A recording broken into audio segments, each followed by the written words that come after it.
বন্ধুরা, সবাই টুকটাক একটু ছোলার ডালের রেসিপি জানে। আজকের আমি নতুন ধরনের ছোলার ডালের রেসিপি করছি, তোমরা দেখতে থাকো। ছোলার ডালটা আমি প্রেসার কুকারে সেদ্ধ হতে বসিয়ে দিয়েছি। দেখো বন্ধুরা, আমি পেঁয়াজ আর কাঁচা লঙ্কা মিক্সারে একটু পেস্ট করে নেব।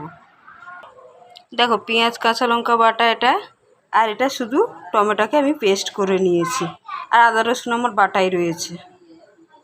এবার আমি তোমাদেরকে ডালের রেসিপিটা দেখাই একটু, তাহলে দেখো তোমরা। আমি কড়াই বসিয়ে দিয়েছি, দিয়ে কড়াইয়ে তেল দিয়ে দিয়েছি। তেল গরম হয়ে গেছে। আমি এর মধ্যে দিয়ে দেবো তেজপাতা, শুকনো লঙ্কা আর গোটা জিরে ফোড়ন দিলাম।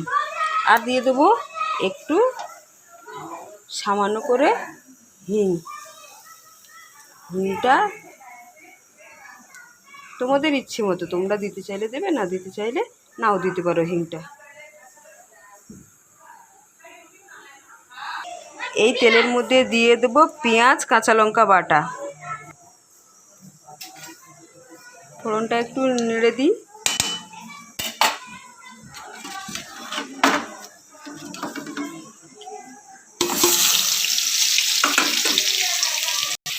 আর দেবো পেস্ট করে রাখা আমার এই টমেটো বাটাটা।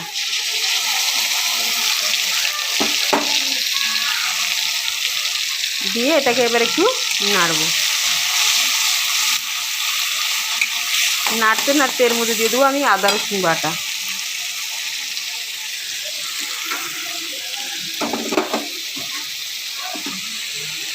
অল্প একটু আদা রসুন বাটা দেবো, এই যে দিলাম।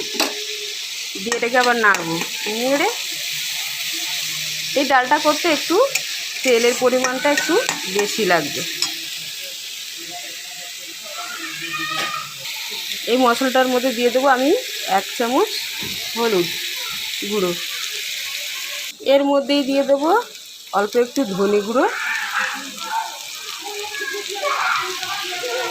একটু জিরে গুঁড়ো, আর একটু কাশ্মীরি লঙ্কার গুঁড়ো।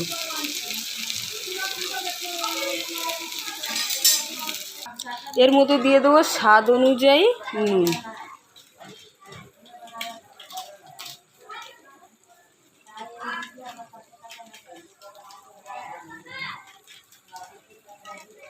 এটাকে আমি নেড়ে দেবো।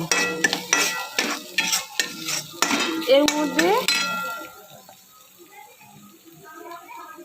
দেখো আমার মশলাটা কষা কষা হয়ে গেছে। এবার তুলে দেবো আমার সেদ্ধ করে রাখা ছোলার ডালটা।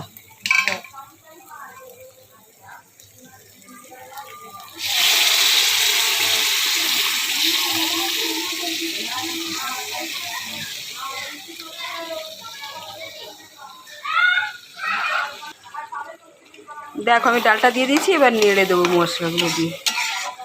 এটা রুটির সাথে কিংবা ভাতের সাথে আপনারা গরম গরম পরিবেশন করতে পারেন।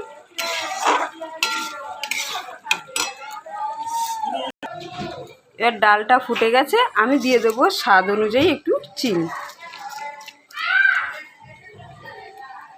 দিয়ে এবার আমি নাড়া দেবো। দেখো হয়ে গেছে আমার ডালটা খুব সুন্দর। এবার আমি এর উপর থেকে একটু ধনেপাতা দেবো, একটু গরম মশলা দেবো।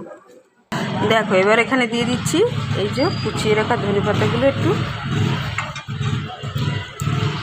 আর দিয়ে দিচ্ছি একটু গরম মশলা।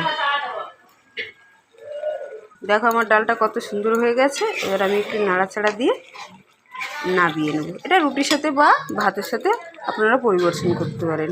যদি আপনাদের এই ভিডিওটা ভালো লাগে, লাইক কমেন্ট আর শেয়ার করবেন। Thank you.